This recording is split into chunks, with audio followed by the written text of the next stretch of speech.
The Battle of Kadesh, fought around 1274 BC between the forces of Egypt under Pharaoh Ramesses II and the Hittite Empire led by Muwatalli II, is one of the earliest well-documented battles in history. Taking place near the city of Kadesh on the Orontes River in modern-day Syria, it was a pivotal conflict in the struggle for control over territories in the ancient Near East. And despite grand claims of victory by Ramesses, depicted in numerous inscriptions across Egypt, the battle is generally considered a stalemate, with both sides incurring heavy losses and ultimately failing to achieve a decisive victory. This battle eventually led to the signing of the first recorded peace treaty in history, a document which still hangs in the UN headquarters to this very day. Hello there, welcome to the channel. If you're coming back, it's good to see you again. And if you're new here, it's good to meet you. If you'd like to support the channel, links to the Patreon are in the description and comments. Otherwise, a like, comment, and subscribe definitely helps push the video out more. Did you like it? Thank you in advance. Now, without further ado, let's get on to the topic for today. So, please get relaxed, and we may begin. The history of the Battle of Kadesh.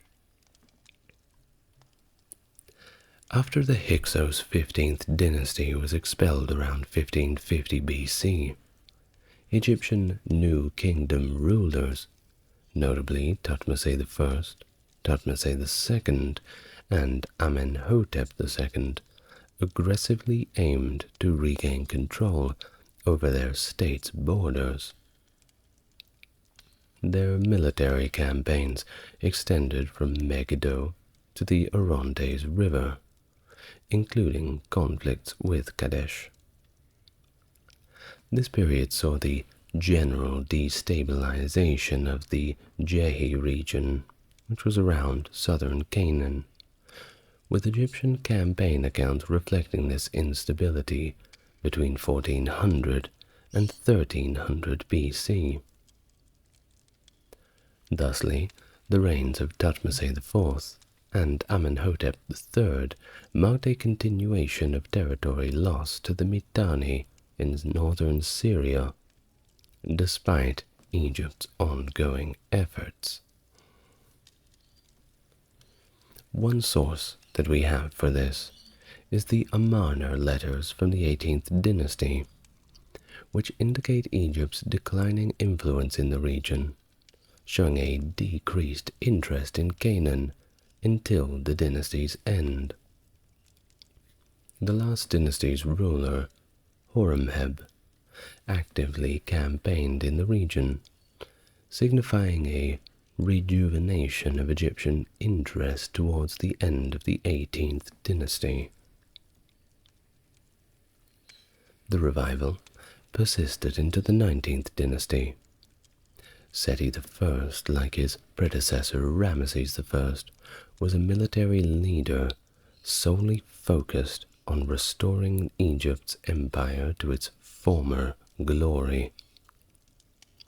Seti's inscriptions at Karnak detail his campaigns into Canaan and ancient Syria, where he reoccupied Egyptian posts, garrisoned cities, and, in an informal peace with the Hittites, regained control of the coastal areas along the Mediterranean, thusly continuing campaigns in Canaan. His capture of Kadesh and the Amurru kingdom were significant victories, commemorated by stelae. His son and heir to Egypt, Ramesses II, also participated in these military ventures, Historical records do suggest that Ramesses ordered a large quantity of weapons in preparation for his expedition to Kadesh by his 5th regnal year. However, the control over both regions might have reverted to Hittite dominion after some time. The fate of Umuru is a matter of debate. Hittitologists posit that while Umuru could have been once again fallen under Hittite control, it was more likely that it remained a vassal state to the Hittites. Now, if you want a detailed history about the Hittites in general, I've got a video that, yes, is a little bit old and the visuals are a bit different, but it's going strong at about 5,500 views at the moment, so it must be good. If you want to learn about the Hittites in general, then it's probably a good place to start. But today let's just concentrate on the Battle of Kadesh. So leading up to the battle, the initial campaigns of Ramesses II into Canaan played a crucial role, and that's why we have to start there.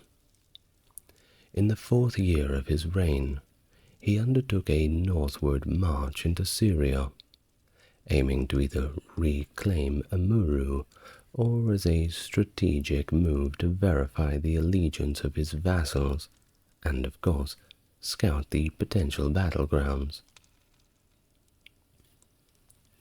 By the spring of the 5th year of his reign, in May 1274, Ramesses set out from his capital, P. Ramesses, which is modern-day Cantir, advancing beyond the fortress of Tagel and toward the coastal route of Gaza.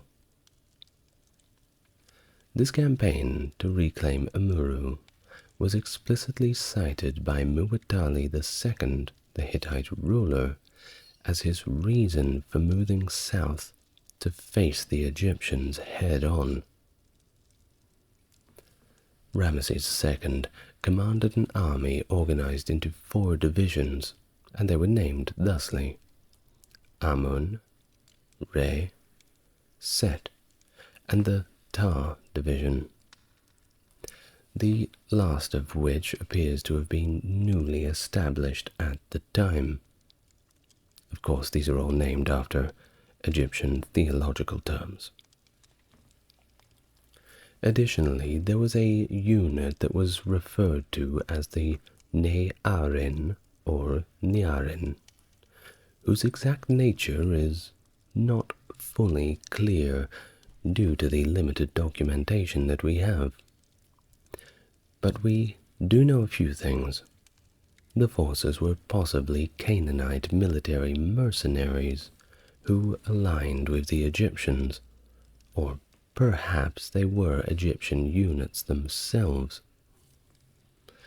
Well, either way, Ramesses had stationed these troops in Amuru, ostensibly to maintain control over the port of Sumur. Not Sumer, Sumur. Very different. Now, the role of the Niarin division would prove to be pivotal in the ensuing battle. Notably, the Egyptian army also incorporated Shurden troops as mercenaries, and this marks the first recorded instance of the Shurden serving with the Egyptian military framework. Remember, first recorded. Now, their involvement would grow to be significantly influential, especially in the late Bronze Age, with the Shurden later emerging among the Sea Peoples. Yeah, that's right. Those guys who inflicted widespread devastation across the eastern Mediterranean at the close of the Bronze Age. In fact, many people just simply attribute the end of the Bronze Age to the Sea Peoples entirely, but, well, it's a little bit more nuanced than that. Now, there are certainly exists a lot of challenges in determining the exact size of the Egyptian chariot force at Kadesh, and it's estimated that it comprised no fewer than 2,000 chariots, which were, of course, distributed among the Amun, Re, Ta, and Set divisions, with each of them most likely commanding around 500 chariots respectively. The estimate might also need to account for the chariots of the Nearin, should they have been distinct from the main Egyptian army. Now, on the opposing side, the Hittites, the King Muwatalli II had rallied several allies, including Ramesses, the King of Aleppo, among others. Ramesses II documented a comprehensive list of 19 allies that Muwatalli had convened at Kadesh. Muwatalli had strategically concealed his forces behind Old Kadesh. Unbeknownst to Ramesses, he was deceived by two captured nomads, who falsely claimed that the Hittite army was stationed far, far away near Aleppo. These nomads were, in reality, Hittite spies, tasked specifically with misleading the Egyptian pharaoh. And it worked. Strange to think that in the 1200s BC they had spies and espionage, but they did. Well, trusting this information, Ramesses instructed his troops to quickly establish their camp.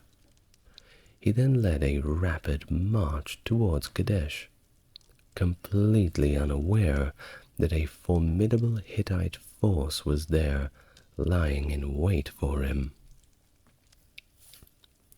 Ramesses' arrival at the battlefield is detailed in two inscriptions associated with the battle, one called the poem and one called the bulletin. Well, let's read from the poem, and this is a translation that can change between whichever source that you view. So, from the poem. Now then, His Majesty has readied his infantry, chariotry, and the sure den of his master's capture. In year 5, the 2nd month of the 3rd season, day 9, His Majesty crossed the fortress at Sele and entered Canaan. His infantry navigated the narrow passes as if they were traversing the highways of Egypt.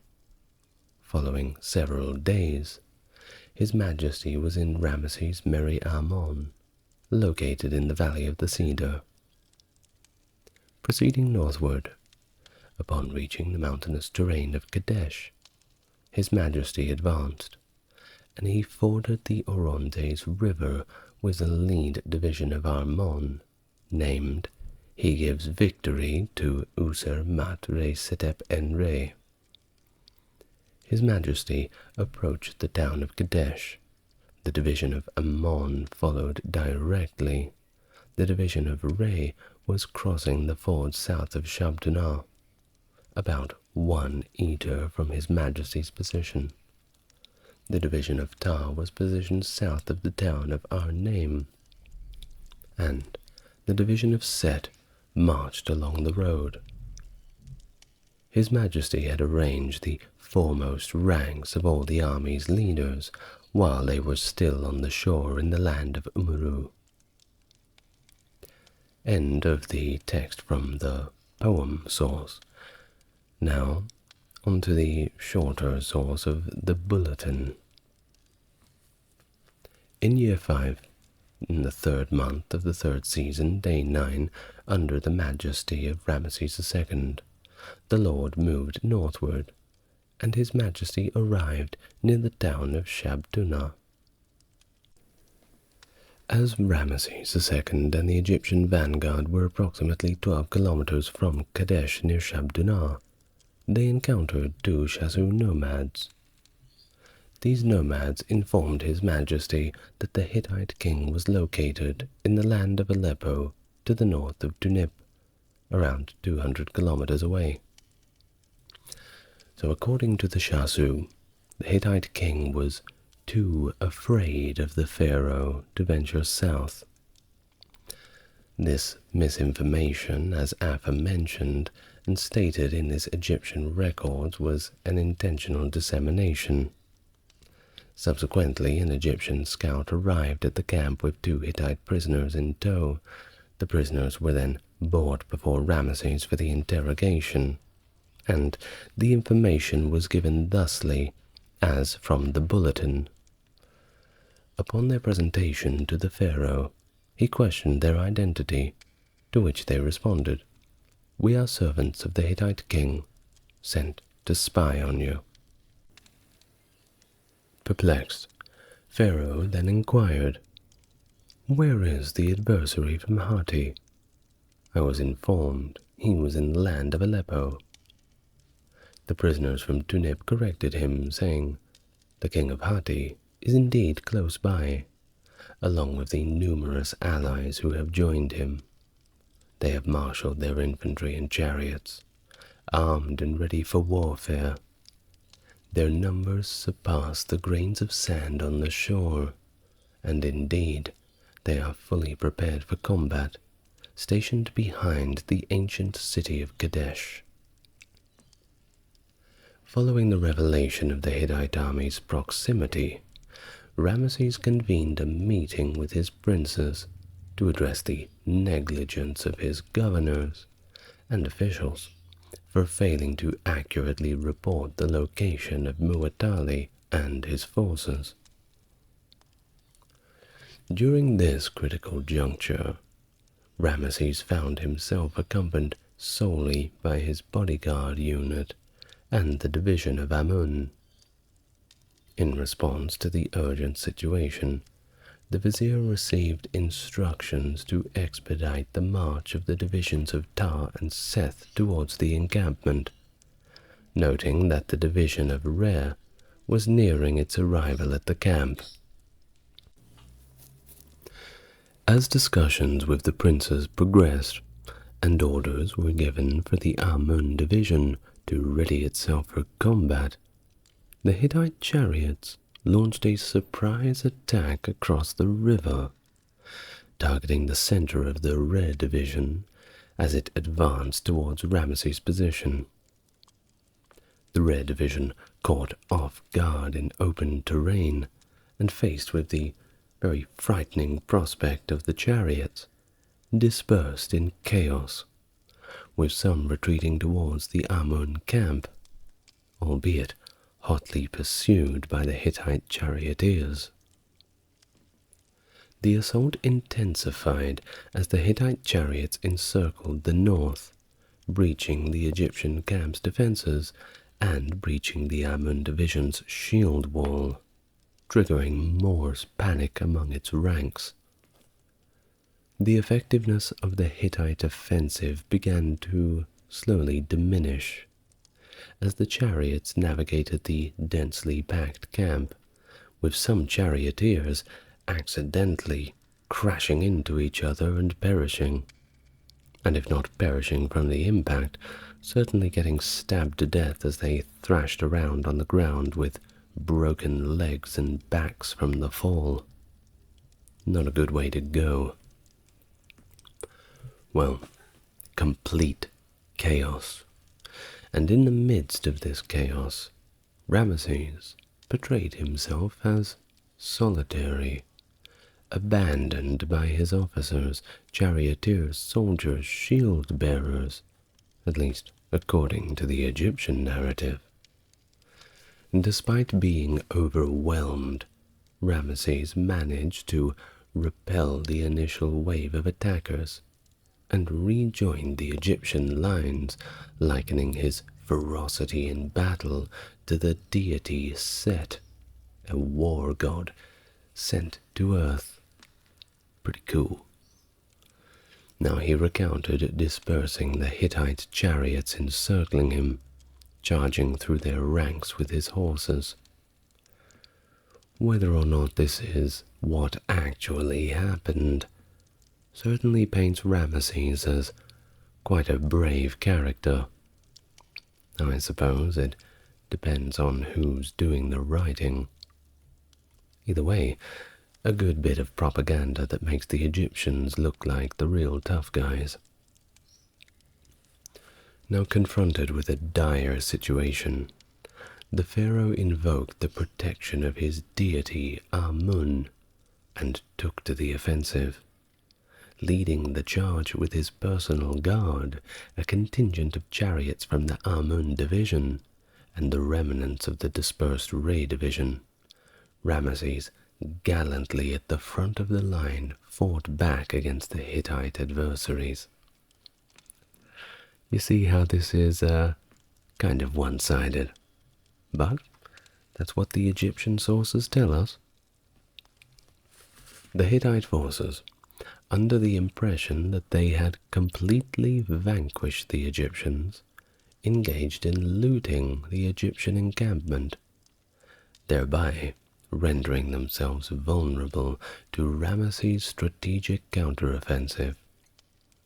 He successfully repelled the looters, driving them back towards the Orontes River, thereby safeguarding the Egyptian camp from further plunder.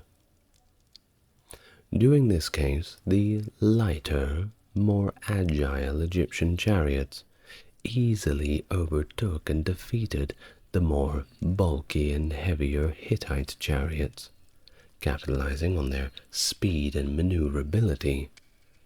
Of course, the Hittite chariots were great out in the open, but around these tight corners and the uneven ground of the camp, well, they weren't as good as the smaller variants.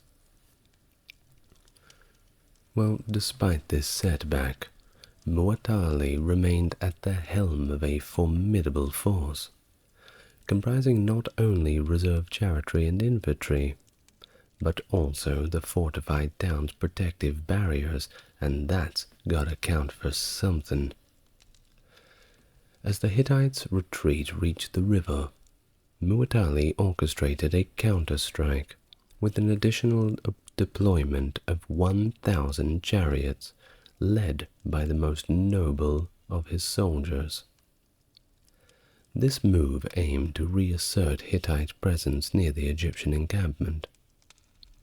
However, it didn't go as planned. The strategy encountered some unexpected resistance. The Nearin troops, a contingent from Amaru, made a timely and, frankly, very surprising entrance to the battlefield, seemingly out of nowhere, stepping in to further complicate the situation for the Hittites. Compounding Hittite distress, the Egyptian Tar division also made its presence felt from the south, posing a significant threat to the rear of the Hittite forces. The battle was turning in the Egyptians' favor. The battlefield dynamic shifted even more dramatically after 6 intense charges led by the Egyptian forces that resulted in the Hittite forces being nearly encircled with their backs against the Orontes River, and I doubt that all of them could swim. The encirclement forced the remaining Hittite troops into a desperate attempt to flee by abandoning their chariots, simply leaving them there, throwing down all of their things and attempting to swim across the river, likened in the Egyptian narratives to be scurrying away like crocodiles. However, many were not very fortunate.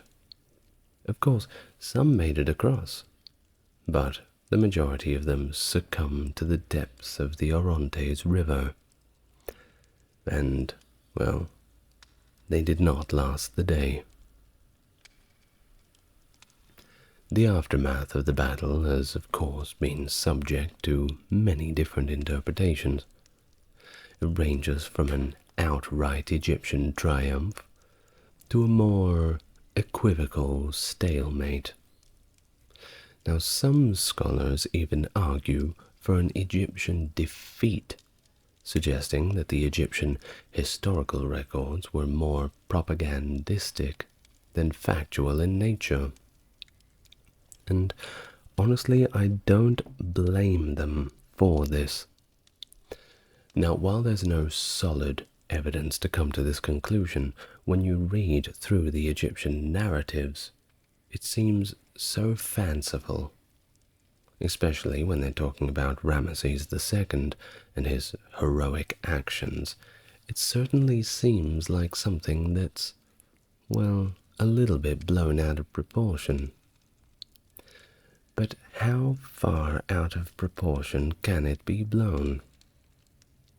Would it be for propaganda purposes, all the way to a complete lie about the victory? I don't think so. Personally, I don't think so. But there's certainly some credence to think that certain aspects were made different for political purposes. It's not the first or the last time that that has happened. Now, despite the forced retreat of the Hittite army, the Egyptians were unable to secure Kadesh, which marks the battle's conclusion without a decisive victory. Now, what was the victory condition?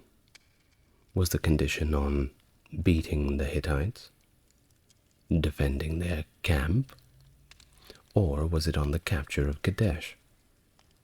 If it is on the latter, then we can't really chalk this one up to an Egyptian victory. And even if we chalk it up to a Hittite victory, which we're not going to do, we could perhaps call it a Pyrrhic victory for both sides.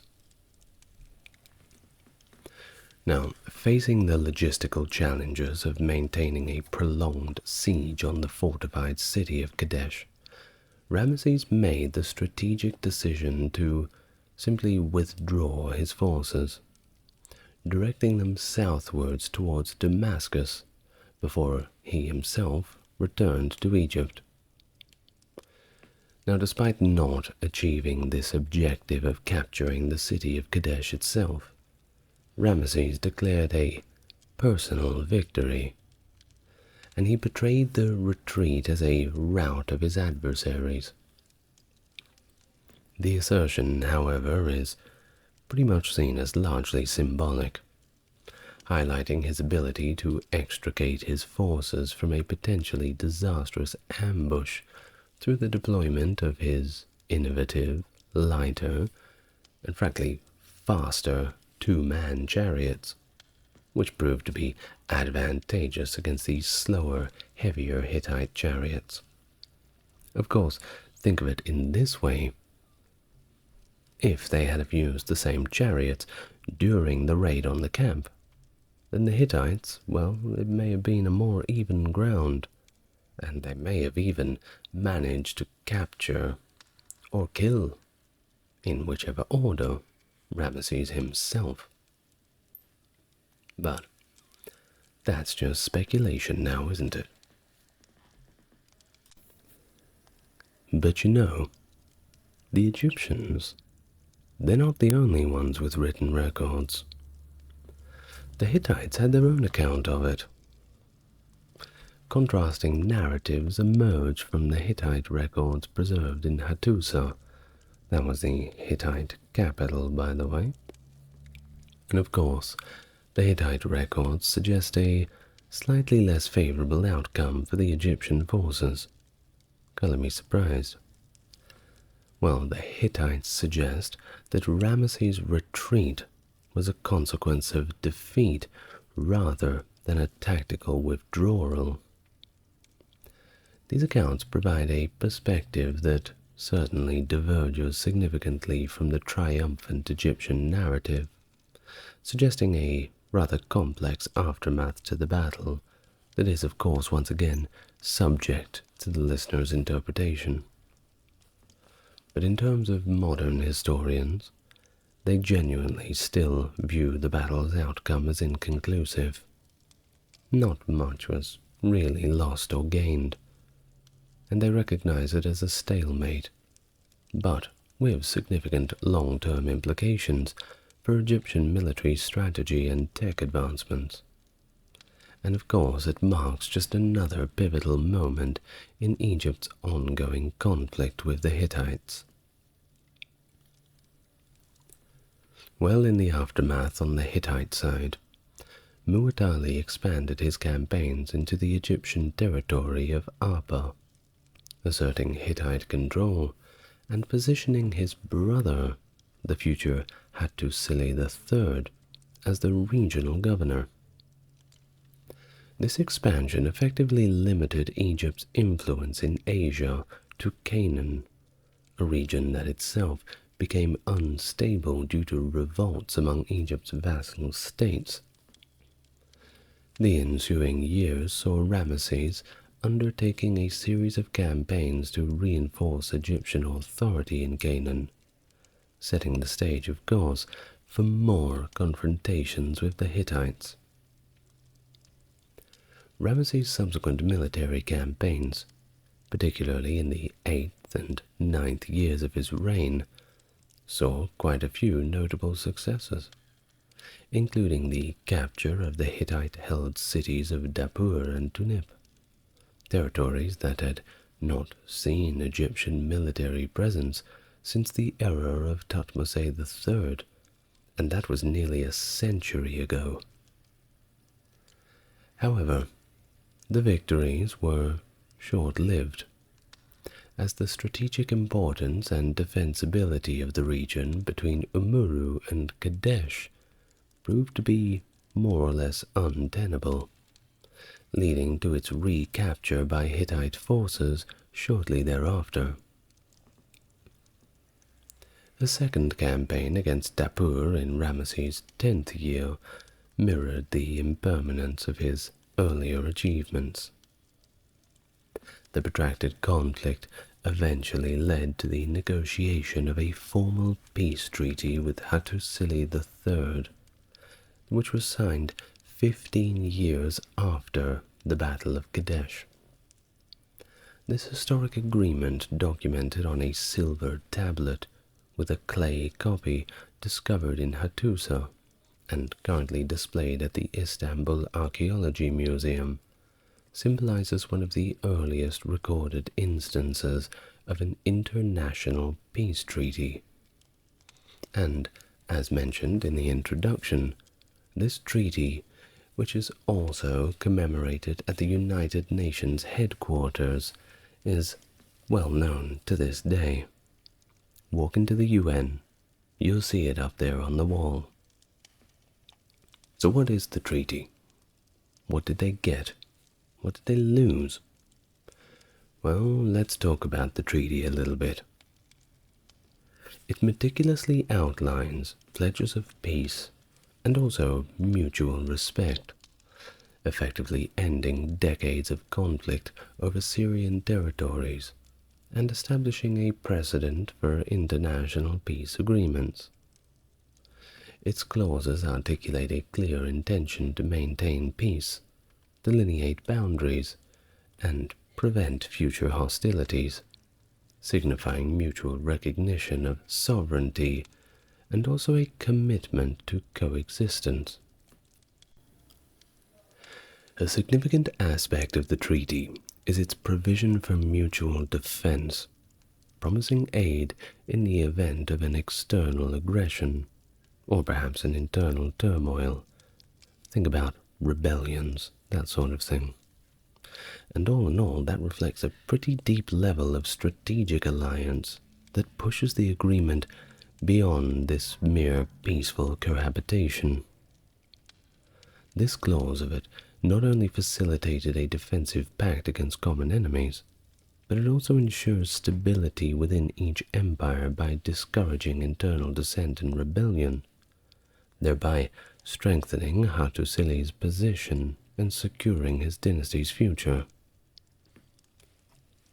Furthermore, the treaty's emphasis on the extradition of political refugees and dissidents underscores a broader theme of legitimacy and political stability in general, with both empires agreeing to a protocol that prevented the harboring of fugitives who could pose threats to internal security. The invocation of divine witnesses in the treaty reflects another profound role religion played in legitimizing political authority and legal agreements in the ancient world. By calling upon the gods to witness and enforce the treaty, the document taps into the religious beliefs and practices of the time, emphasizing the sacred nature of the oath and severe divine repercussions if it is violated.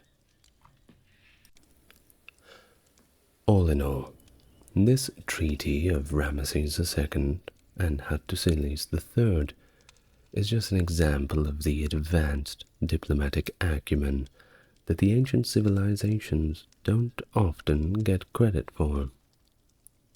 It showcases an ability to negotiate a complex international agreement, also foresight in establishing mechanisms for peace and cooperation, and of course the integration of legal, political, and religious elements into a binding document. So, for Ramesses, the decision to enter into an alliance with the Hittites marked a pragmatic shift in his foreign policy objectives. After years and years of costly and inconclusive military campaigns, which were aimed at reclaiming lost territories in Syria, Ramesses recognized the diminishing prospects of military success, especially against a force as formidable as the Hittites.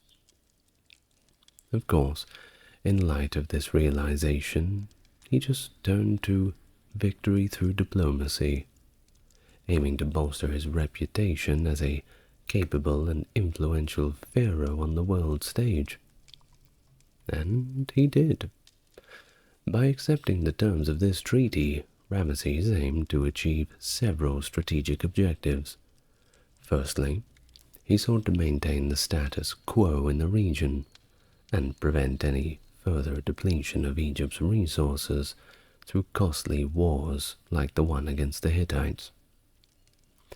Secondly, he aimed to secure Egypt's claims in Syria by establishing a mutually beneficial agreement with the Hittites, which of course would grant Egypt access to ports in Hittite territory and facilitate trade routes extending as far north as Ugarit. Thirdly, Ramesses aimed to mitigate the emerging threat posed by the rising power of Assyria, which had begun to assert its own dominance within the region. By forging this alliance, Ramesses simply hoped to deter Assyrian encroachment into Syrian territories and safeguard Egypt's interests against external threats. Did it work? Well, if you want to know, you should go watch my video on Assyria. Shameless self-plug, I know. Furthermore, by portraying the treaty as a victory over the Hittites, Ramesses sought to assert his supremacy as the ruler of Egypt and of course enhance his political stature among his own subjects. Through carefully crafted depictions at the Ramesseum and other monuments, Ramesses presented himself as the architect of the settlement, positioning the Hittite king as simply a supplicant seeking terms of peace. While this narrative, of course, allowed Ramesses to protect an image of strength and also leadership, further consolidating his authority and bolstering his legitimacy. Now, on the other hand, for Hattusilis, the treaty with Egypt offered a means to address more internal challenges to his reign and navigate the complex politics of the ancient Near East. Facing questions of legitimacy and internal dissent, Hattusilis sought to consolidate his position as the rightful king of the Hittites by securing the endorsement of Ramesses. By entering into an alliance with Egypt, he aimed to neutralize the threat posed by his nephew Urhi-Tesub, who sought to challenge his rule with the support of Ramesses. Of course, old Ramesses can only pick one side, can't he? And he chose Hattusilis. Urhi-Tesub knew that if he started up a rebellion, well, he'd have to fight both the Hittites and the Egyptians. And even fighting one of them is quite a tall order. Additionally, Hattusilis also recognized the pressing need to confront the growing threat that was posed by Assyria right on their doorstep, and it had already encroached on Hittite territories in Hanigalbat. The prospect of this further Assyrian aggression prompted Hattusilis to seek the protection of Egypt and forge a defensive alliance against what was quickly becoming a common adversary. Moreover, by aligning with Egypt, Hattusilis aimed to stabilize the volatile politics within his own region and consolidate his control over Hittite territories in Syria, simultaneously averting the risk of a conflict with Egypt over disputed lands. Well, this treaty of Ramesses and Hattusilis was a grand product of strategic calculations, diplomacy, and mutual interest between two powerful empires. By forging this alliance, Ramesses and Hattusilis safeguarded their respective interests, addressed internal challenges, and definitely left us with a template to follow for the future. Well, thank you very much for listening. Did you have fun? I'm sure you did. I'd like to thank my Mega Chat tier patrons, Stark Factory, JC, and Jeffrey. Thank you very much, guys. If you'd like to become a member of the Patreon, you know what to do. Follow the links in the description. Otherwise, like, subscribe, leave your comments down below. It all helps. Now, until next time, thanks again for watching, and I will see you in the next video. Good night, and take care of each other.